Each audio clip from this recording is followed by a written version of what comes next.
اور ان کے ساتھ تشریف رکھتے ہیں حنیف عباسی صاحب MN اور پاکستان مسلم لیگ نون کے ساتھ ان کا تعلق ہے. جاکرانی صاحب, یہ جو بی بی کے بارے میں جو کمیشن بنایا ہے اقوام متحدہ نے, بہت اچھی بات ہے, آپ کا مطالبہ تھا, پورا 1 سال آپ نے اسٹرگل کی وہاں پہ UN میں, لیکن مسئلہ یہ ہے کہ جس کمیشن کا فیصلہ یعنی رفیق حریری صاحب کے جو کمیشن تھا اس کا فیصلہ 4 سال میں نہیں آ سکا, تو آپ کا خیال یہ ہے کہ محترمہ کے جو کمیشن ہے اس کی تحقیقات جلدی مکمل ہو جائیں گی؟ دیکھیں جی, پہلے تو میں آپ کو ایک بات بتاؤں کہ یہ کمیشن جو بنا ہوا ہے اس میں 7 اسمبلیوں نے اس کو یونانیمسلی پاس کیا. National assembly of Pakistan, senate of Pakistan, پورے قوم کا مطالبہ, پورے قوم کا مطالبہ مکمل ہو گیا, مکمل سب کا مطالبہ تھا. یہ صرف کہنا کہ پاکستان پیپلز پارٹی کا مطالبہ تھا نہیں, یہ قوم کا مطالبہ تھا, لوگوں کا مطالبہ تھا اور سارے الیکٹڈ نمائندوں کا مطالبہ تھا. اور جیسے ہی آپ نے ابھی شروع ہونے سے پہلے رفیق حریری کی بات کی اور اس کو بتایا کہ وہ کیا تھا اور کیسے ہوا, تو پہلے بتاؤں کہ محترمہ بینظیر بھٹو صاحبہ پہلی اسلامی خاتون وزیر اعظم تھی, اسلامی ملک کی پہلی خاتون تھی جو وزیر اعظم بنی. ٹھیک ہے, ہم مانتے ہیں پاکستان کی سب سے بڑی لیڈر تھی, 2 بار پرائم منسٹر ہوئی, پاکستان کی سب سے بڑی سیاسی جماعت کی لیڈر تھی.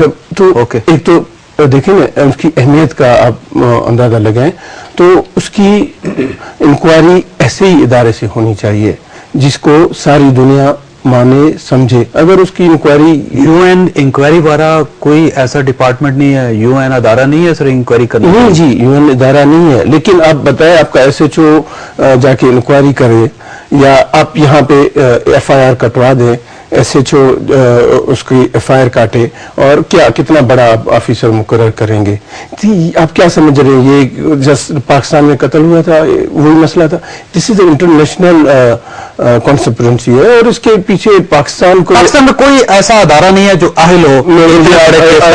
ایک بات بتا دیں, میں پاکستان میں یہ نہیں کہتا ہوں کوئی ادارہ نہیں ہے, کہنے کا مطلب آج تک جتنے بھی اہم قتل ہوئے اس کا کیا ہوا پتہ چلا ہے کسی کا؟ آپ بتائیں کسی کا پتہ چلا؟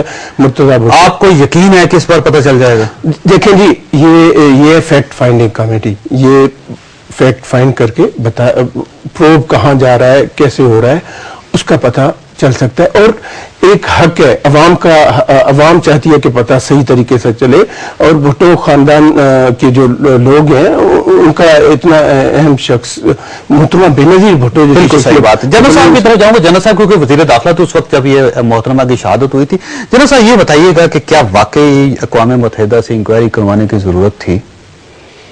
اچھا صاحب شکریہ. پہلی چیز تو یہ ہے کہ وہ یقیناً ہماری بہت بڑی لیڈر تھی. پاکستان کا سٹیچر ان کی وجہ سے انٹرنیشنلی بھی بہت تھا, اور ملک کے اندر بھی وہ بہت بڑی لیڈر تھی, اس میں تو کوئی شک نہیں ہے. لیکن پاکستان کا جو انویسٹیگیشن کے ادارے ہیں وہ بھی بہت مضبوط ہیں, بہت کریڈیبلٹی ہے ان کی بھی.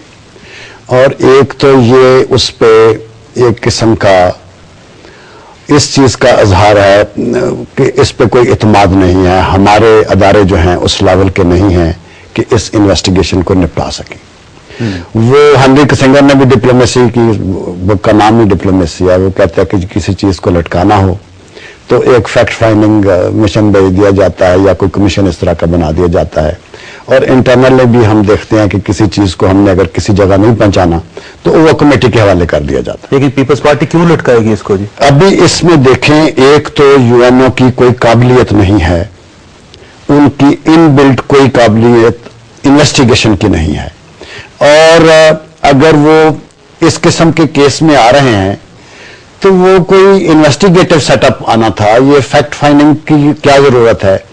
کوئی انویسٹیگیشن والا کوئی ادارہ آنا چاہیے تھا. اگر ان کے پاس خود نہیں ہے تو چاہے اسکاٹ یارڈ کو لے آتے, کوئی جرمن سے لے آتے, کوئی امریکہ سے لے آتے, دنیا میں کسی اور جگہ کوئی نیوٹرل انویسٹیگیشن کا ادارہ لے آتے جو کرمنل انویسٹیگیشن کو جانتا ہے. یہ کمیشن خود ایڈمٹ کر رہا ہے کہ یہ کرمنل انویسٹیگیشن نہیں ہوگی. آپ نے بلایا تھا جی, بہرحال ان کا تو مینڈیٹ ہی لمیٹڈ تھا اسکاٹ لینڈ یارڈ کا. تو آپ نے کیوں نہیں براڈ کیا جی اس کو؟ آپ وزیر داخلہ تو اس وقت مکمل انکوائری کر کے حکومت میں تو آپ نے بھروسہ نہیں تھا اپنے اس پہ, اسکاٹ لینڈ یارڈ آپ نے بلایا, ہم نے پورا اس کو بلا کے, یہ یونائٹڈ کنگڈم گورنمنٹ کی اپنی ان کی یہ کیا درا تھا کہ انہوں نے اس کے سکوپ کو لمیٹڈ کر دیا ہمارے کہنے کے باوجود، اور ہم نے ان کو 100% کہا تھا ان کو کہ انویسٹیگیشن کریں؟ بالکل، ہم نے تو